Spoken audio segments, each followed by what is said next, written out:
Hello, my fellow wastes of human brain cells.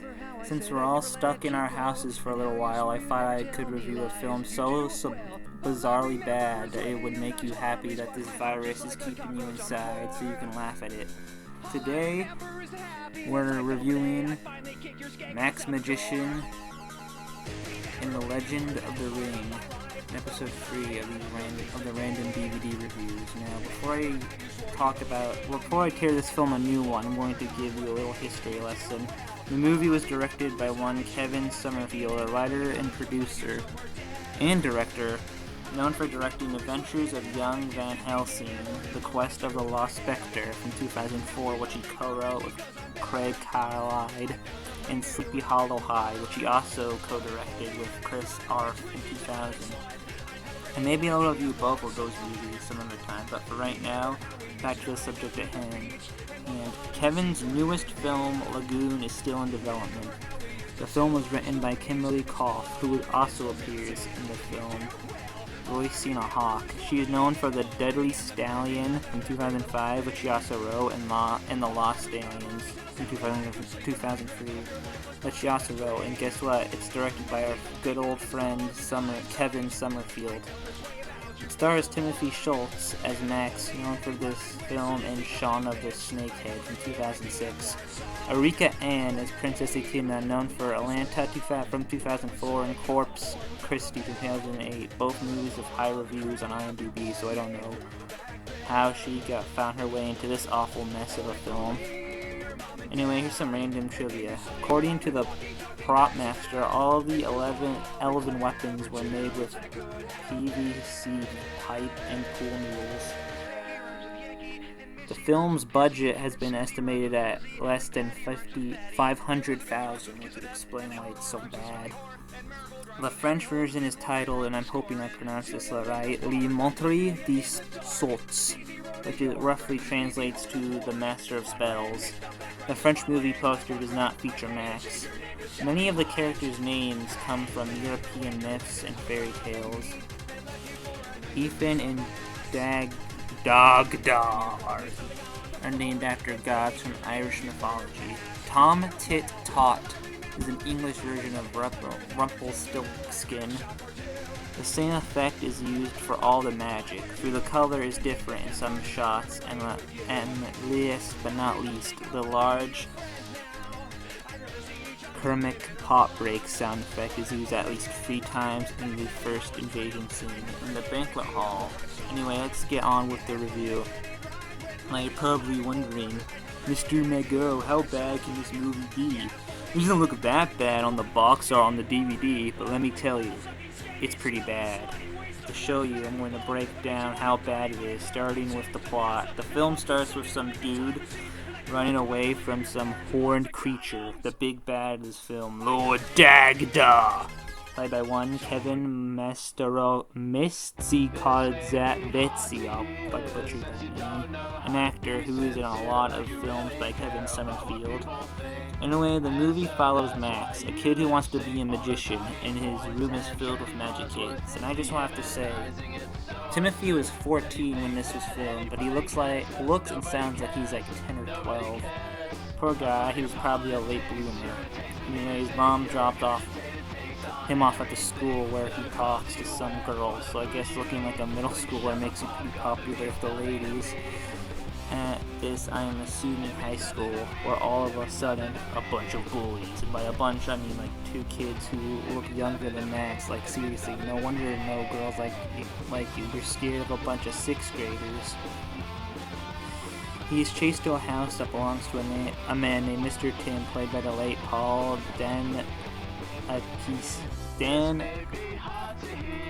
I'm not even going to try to pronounce his last name. Kind old man who gives Max the book of magic spells and tells him that magic is real if you believe it, which is almost as lame as saying Santa is real in your heart, or some other wishy-washy Hallmark Channel Holiday movie rubbish. Anyways, here he finds a rat. He finds a rat named Crimble, played by Kevin Curtis. He can talk, and trust me, he's a very annoying voice that sounds like Alvin and the Chipmunks' black friend from the hood. Max goes home with Crimble, and his mom wonders what he's doing. Not gonna blame her. It looks like he's smoking weed in one scene, due to a smoke spell. Her and Max's dad, the best character by the way, come into his room, wanting an answer. He says that Crimble is his friend, and that he wants to keep him as a pet. And his mom, understandably, doesn't want a rat in the house, but the dad is okay with it. And so him and Max outnumber her, and Max keeps his rat. The next day, he goes to help Bill with something. He goes into the forest and finds a door that leads to a magical world of wizards and elves and other crap. I'm getting bored, so let's speed through this part. He meets a bunch of elves and befriends the princess, who also looks younger than the actor is supposed to be. She was 18 when this was made, but she looks like 14. Who knows, maybe they lied about their ages. Anyway, the film switches from Max's life at home to him at the village. A lot of nothing really happens for a big chunk of the movie, which kills the pace of the movie, making it feel like 3 hours long, even though it's like an hour and 25 minutes at the longest. Anyway, after these messages, we'll be right back.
Abracadabra.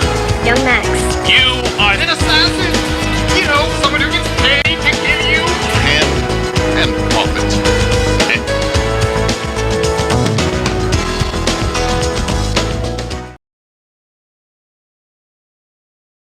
Druids. I forgot his name, but he's the black guy with the funny beard on the poster. He teaches Max some magic, using what can only be described as stunning special effects. And then Max hears a story from the princess about Lord Dagda, who tried to kidnap her mother, and something about a war. I didn't really pay attention to this part, so Max says that if there is going to be a war, he's going to need to find some guns and stuff for the army. But the princess tells him they only need sticks to win the battle. And they trained with Tom Tit Tom, played by the late Greg Goldie, and I swear, Tom Tit Tom's a creep. He grabs Max by the arm the first time they meet. Bad touch, stranger danger.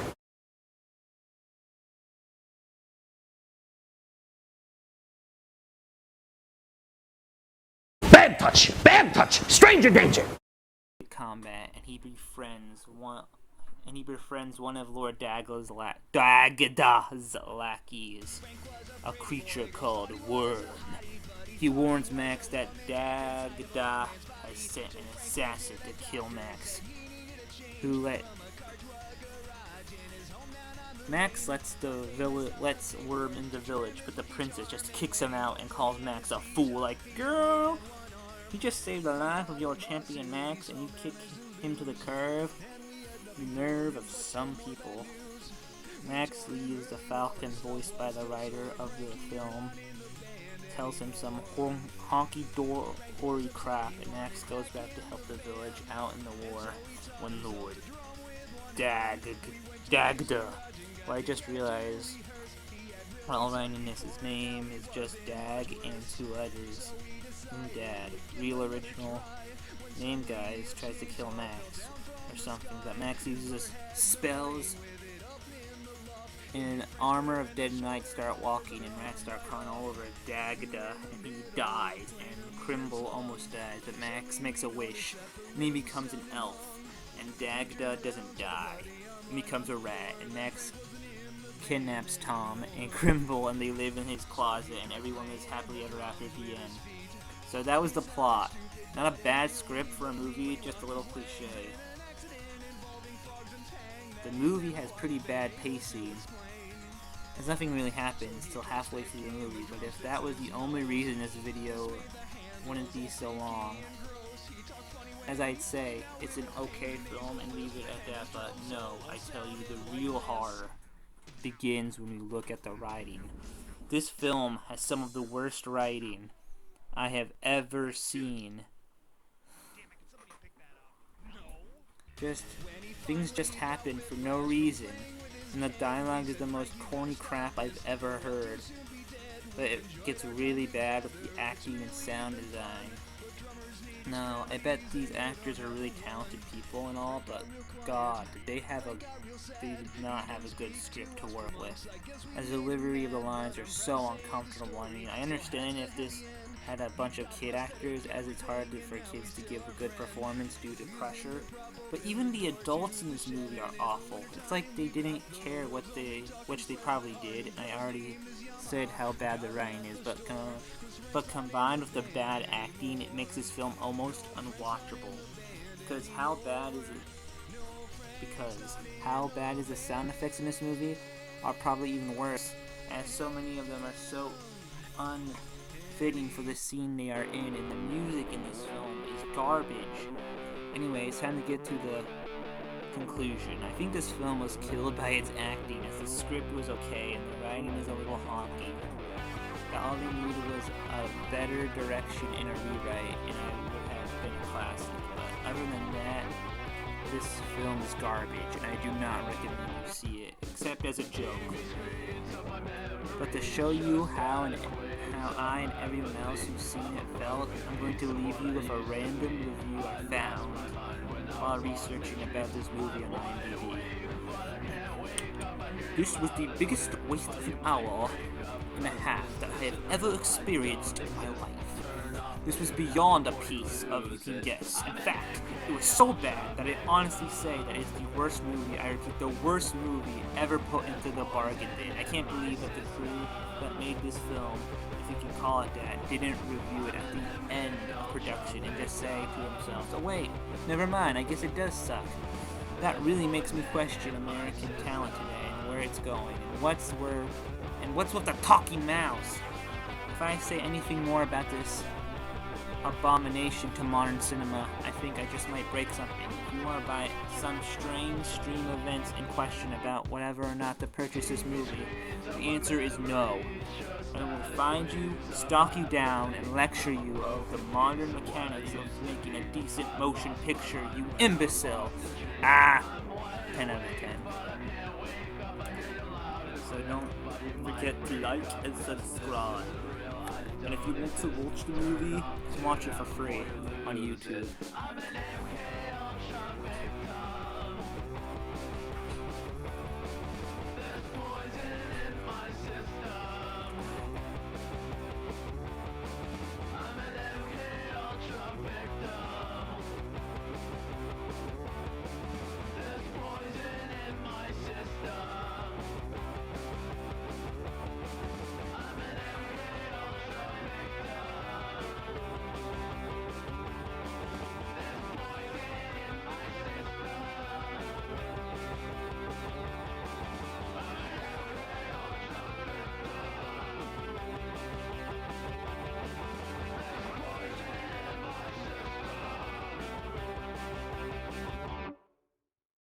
Dear God, please don't let my face explode. Please don't let my bones fall out. Please don't turn my nipples into giant screaming heads.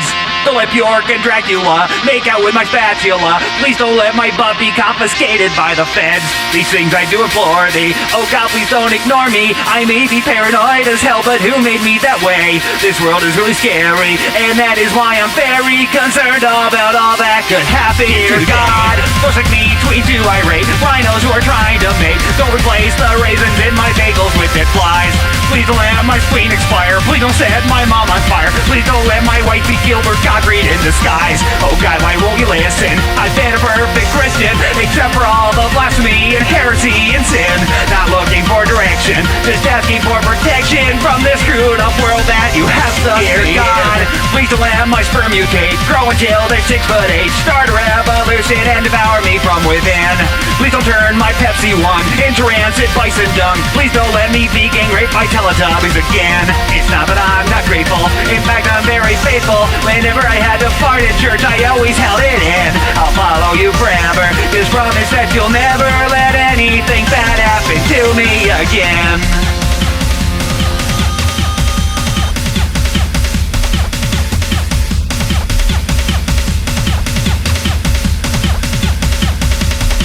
Dear God, please don't let Optimus Prime be waiting for me in my bedroom with a bouquet of flowers and a strap-on. Please don't let me be reincarnated to Star Jones' bicycle seat. Please don't let me be force-fed crowbar sandwiches while a screaming horde of inbred nuns seductively rub my wife's armpits with a croissant. Please don't let Aquaman be living in my toilet. Please don't let me be impregnated by a cross-eyed accountant in a Dayglow green crotchless lobster costume. Please don't let Jello shoot from every orifice of my body every time I see a rake. Please don't let Guy Arrest decide to pay me my tax refund a miracle. And please God, don't strike me with lightning for writing this song! Whoa, whoa, whoa, whoa! It's not that I'm not grateful, in fact I'm very faithful. Sidala said he'd do it, so don't make me turn to him. I'll follow you forever, just promise that you'll never let anything bad happen to me. Never let anything bad happen to me. Never let anything bad happen to me. Never let anything bad happen to me again.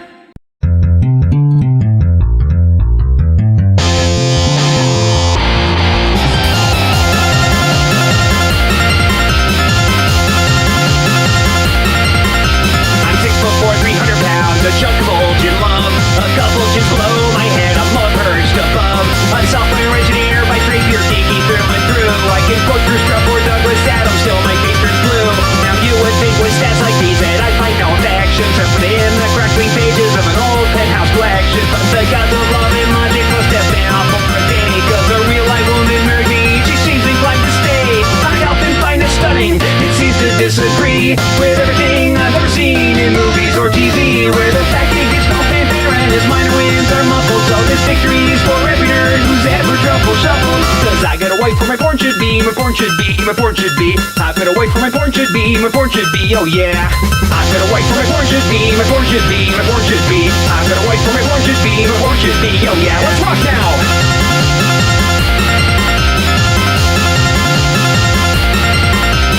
Comic book collection hits the ceiling of my room. It's a techie haven basement lair that's never seen a broom. Where I P2P and RPG and swear I'll never rest till every console I own emulates the Atari VCS. Screeching weasel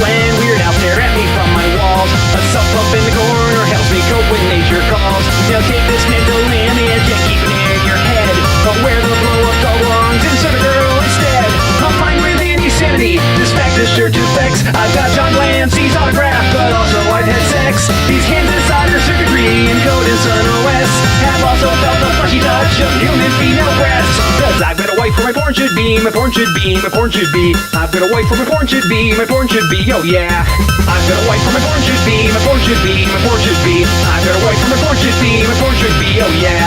Yeah, I've got a wife where my Bad touch, stranger danger. Your dungeon master has placed you in a dreadfully precarious position. You're playing the most phenomenal game ever created. Your skin grows cold from your first glimpse of the enormous beast. It's a product of your imagination. Survival depends on a quick, decisive move. Your choices are limited. Stand and fight, or run. Use your lightning bolt. Victory is yours. Win the treasure. TSR Hobbies, Dungeons & Dragons games. Products of your imagination.